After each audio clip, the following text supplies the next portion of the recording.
চলো, আমাদের তো আগের ব্লগটা তোমরা দেখতেই পাবে কি ছিল। সেখানে হচ্ছে ফুচকার মানে চ্যালেঞ্জ ছিল, কে তাড়াতাড়ি ফুচকা খেতে পারে। ফুচকা খেয়েছি সেটা আমরাই জানি। গোগ্রাসে গেলা যাকে বলে, ওটাকে খাওয়া বলে না। যাকে তো ওটা তো কমপ্লিট হয়ে গেছে, কিন্তু কি এরকম হলো সেটা ফুচকা খেয়ে কিন্তু পোষালো না। অন্য একদিন আবার ভালোভাবে খেতে হবে, সেটাও আপনাদের সাথে চেষ্টা করবো শেয়ার করার। করা। তো এরপরে আরেকটা আসছে, আমরা একই ড্রেসে আছি, বুঝতে পারছেন। ওই ব্লগটা অবশ্যই দেখতে হবে, দেখে তো বুঝতে পারবেন। হ্যাঁ, আর এবার হচ্ছে কোল্ড ড্রিঙ্কস, ঠিক আছে? কত তাড়াতাড়ি কোল্ড ড্রিঙ্কসটা খেতে পারে।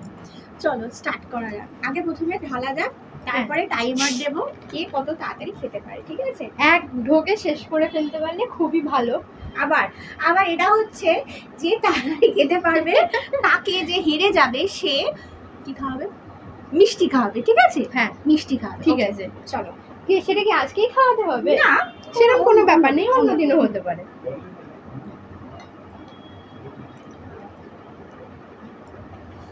কোল্ড ড্রিঙ্কস ঢালা হচ্ছে, এবার আস্তে আস্তে খাওয়া হবে। আমি বাঁ হাতে ঢালছি, তার মানে এটা নয় যে আমি লেটু। হ্যাঁ, মানে ডান দিকে গ্লাসটা রেখে এই হাত দিলে হাতে ঢাললে কি হয়েছে? হাত ভগবান দুটো দিয়েছে, তাই না? না, অনেকে ভাবতেই পারে বাবা মেয়েটা লেটু।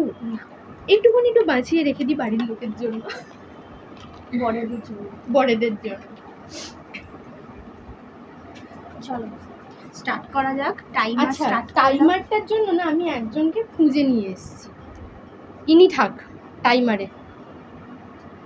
কিন্তু এটা তো আসবে না। না, আসবে। এই তো এখানটা রেখে দাও, সুন্দর টাইমার দেখা যাচ্ছে।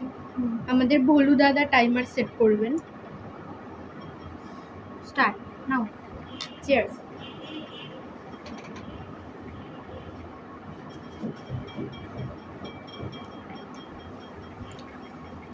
দিতে গেছে। তাহলে আমি মিষ্টি খাওয়াবো, আমি তোমাকে মিষ্টি খাওয়াবো, তুমি আমাকে মিষ্টি খাওয়াবো। হ্যাঁ, আমি তোকে মিষ্টি, আমি তোমাকে আইসক্রিম খাওয়াবো। অবশ্য আইসক্রিমটা দুজনে মিলেই খাবো, হ্যাঁ, একা একা তো নয়। না, মিষ্টিটাও দুজনে খাবো, কারণ আমি মিষ্টি খেতে ভালোবাসি। হ্যাঁ। আমি মিষ্টি খেতে ভালোবাসি, একা খেলে ওর পেট খারাপ। না, আমি অতটাও মিষ্টি পছন্দ করি না, সেটা কোনো কথা নয়। যাকে তাহলে কেমন লাগলো ব্লগটা অবশ্যই জানাবেন, সাবস্ক্রাইব করবেন আমাদের চ্যানেলটা। অবশ্যই। যা পাখি উঠতে দিলাম তোকে। চলুন, টাটা, বাই বাই। আবার অন্য ব্লগে দেখা হচ্ছে, ছোট ছোট ব্লগ শিগগিরই দেখা হবে। ছোট ছোট কেমন লাগলো অবশ্যই কমেন্টে জানাবেন। আপনারা যদি কমেন্ট করেন, লাইক করেন, সাবস্ক্রাইব করেন, আমাদের মনোবলটা একটু বাড়বে, আরও করার আগ্রহ বেড়ে যাবে। এই জন্যই বারে বারে আপনাদের বলতে পারেন অনুরোধ করছি। দেখুন, অবশ্যই খারাপ লাগার মতো তো কিছু নয়, আশা করি ভালোই লাগবে। চলুন, টাটা। তো যাই হোক, টাটা তো বললাম, কিন্তু হঠাৎ করে মনে হলো এত তাড়াতাড়ি হয়ে গেল, তো যাই একটু ঘুরে আসি। কোথায় আর ঘুরবো, চলুন দেখাই। আমাদের বাড়ির সামনে আছে একটা মন্দির। ওই যে বৌমা নিয়ে বাই বাই করে দিল, বাই বাই না সরি হাই করলো, আমিও হাই করলাম। চলুন যাওয়া যাক মন্দিরের উদ্দেশ্যে। দেখুন আমরা যাচ্ছি যাচ্ছি যাচ্ছি, ওই যে পিছনের রাস্তাটা দেখলেন, ওটা কিন্তু আমাদের বাড়ির রাস্তা। তো দেখুন এটা হচ্ছে মেন রাস্তা,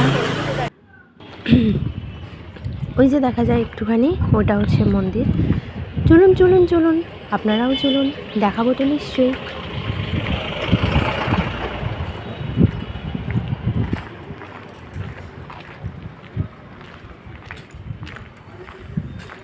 দেখছেন এই যে বড় গেটটা, এখানে না জগদ্ধাত্রীর পুজো হয়, আরও নানা রকম পুজো হয়, অত শত বাবা জানি না, মনেও নেই কী কী পুজো হয়। তবে জগদ্ধাত্রী পুজো হয় এটুকুনি মনে আছে, কেন কি ওখানে একটু খুব বড় করে পুজো হয়। এই দেখুন এসে গেলাম মন্দিরে, এই যে বৌমনি এন্ট্রি নিল। চলুন চলুন, আপনারাও দেখুন ভোলা মহেশ্বরকে। দেখুন কি সুন্দরভাবে ঘন্টা বাজানো হচ্ছে।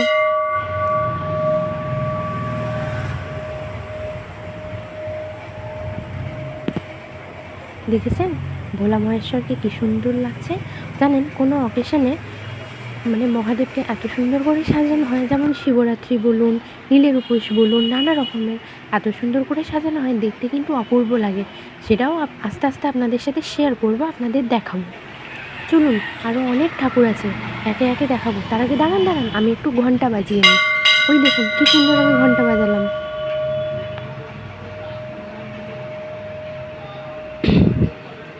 ওই যে দেখুন ওইদিকে কত কত ঠাকুর আছে। চলুন চলুন আপনাদের সবার সাথে দেখা করে। এই দেখুন প্রথমেই আছে জয় জগন্নাথ, তারপরে রামকৃষ্ণদেব, সারদা মা, তারপরে একটা কালো পাথরের কি একটা পাথর মূর্তি আছে, সেটা আমার ঠিক জানা নেই। আপনারা যদি জেনে থাকেন অবশ্যই কমেন্টে কিন্তু জানাবেন যে এটা কী ঠাকুর।